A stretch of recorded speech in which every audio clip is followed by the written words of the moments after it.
To be a truly successful premium car brand these days, no matter how sporty your heritage may be, you need one of these, an SUV. And this particular one is the all-new Maserati Levante, the Italian brand's long-awaited rivals to similar sporty off-roaders from the likes of Porsche, BMW and Mercedes-Benz. But it is a bit late to the party. So, will it make a grand entrance? Well, we've come here to Italy to find out. The reason the Levante has been delayed is simple. Maserati wanted to ensure it remained true to the brand. So instead of the original plan of basing it off the underpinnings of the Jeep Grand Cherokee, which would have saved time and money for the Fiat Chrysler Group, the Levante is built on the same platform as the Ghibli and Quattroporte sports sedans. As you'd expect, given it's based on those underpinnings, there is a clear dynamic focus with the Levante, even if it is an SUV. Which isn't surprising given Maserati's history of making some of the world's most desirable sports cars. But Maserati has also been making the Quattroporte for decades, so it's no stranger to making larger cars feel sporty. Not that the Levante is actually all that large. Yes, it's 5 meters long, but I wouldn't put it in the same category as a Range Rover or the new Bentley Bentayga. Instead, it's closer in size to something like the BMW X6 or the Porsche Cayenne, its most obvious rival. But inside it's actually quite spacious. There's good room front and rear, despite its swooping tailline, and it's got a 580 litre boot. The presentation of the cabin itself is very nice. It's got plenty of leather. To be critical, some of the switchgear doesn't feel as premium as some of its rivals, particularly the Porsche. But another positive for this new model is a new updated infotainment system that'll eventually make its way across the rest of the Maserati range, but it's got some cool new stuff like a cap touchscreen, which makes it a bit more, you can do pinch and zoom. It's a bit more user friendly. Being based on the Ghibli Quattroporte platform means the car also shares its engines. At least in Europe, there's the option of a twin turbocharged petrol V6 or a V6 turbo diesel. However, Australian buyers will only get the diesel, with the petrol engines not set for right-hand drive models. That's not all bad news though, as the diesel boasts 600 Newton meters of torque and 202 kilowatts of power and is mated to an 8-speed automatic transmission.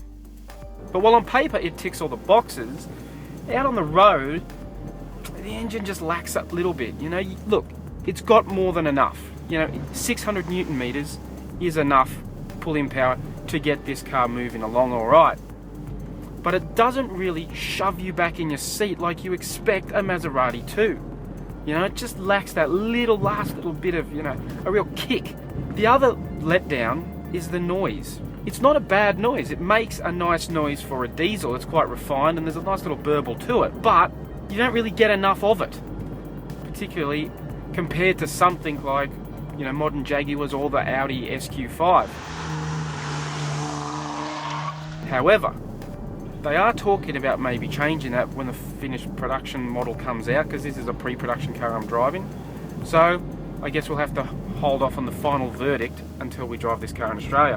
Where the Levante really impresses though, is when you chuck it at some corners.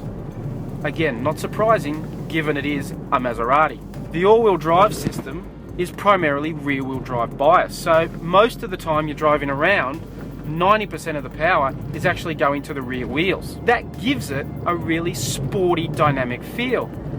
The fact that it's got really excellent, positive and responsive steering adds to that feeling, and you can really chuck it about in some corners and have some real fun. Our drive today took in some really testing road, and the Levante came through with flying colours. All Levantes will come standard with Maserati's air spring suspension, basically like adaptive dampers. You can tailor depending on the conditions between normal, sport and off-road mode. It really has isolated the cabin from the bumps. You can see them, but you don't feel them through the seat. It's actually really impressive because some of these roads we have tackled have been very average back roads in the Italian countryside. So it should have no trouble dealing with Aussie potholes. But despite its focus on dynamic on-road handling, Maserati has still given the Levante off-road capability. Even if customers are unlikely to ever go bush bashing in a premium priced SUV, it has to cover off all the bases. It isn't exactly going to scare Range Rover in terms of capability, but you know what? The Levante actually surprises us how far it'll go off-road. it really doesn't mind getting its big alloy wheels muddy. The Levante is due to arrive in Australian showrooms at the very end of the year, and if all goes to the company's plans, it could quickly become its best-selling model down under and introduce new buyers to the Italian marque. Full pricing and specification for the car haven't been announced yet, but Maserati Australia is set to position the car above German luxury brands like Porsche, Mercedes-Benz and Audi, with a starting price around $150,000.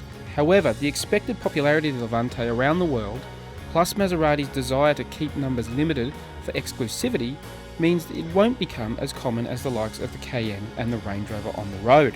But it will still be compared with them. So, does it have what it takes to catch up and even overtake the established players that got a big head start? Well, after my initial drive today, I've got to say I'm actually really impressed with the Levante. It's as capable on-road as anything else in the class, and it'll go as far off-road as any owner is ever likely to want to take it. But more than that, it feels like a proper Maserati, and it's proof that it's better to be late than never.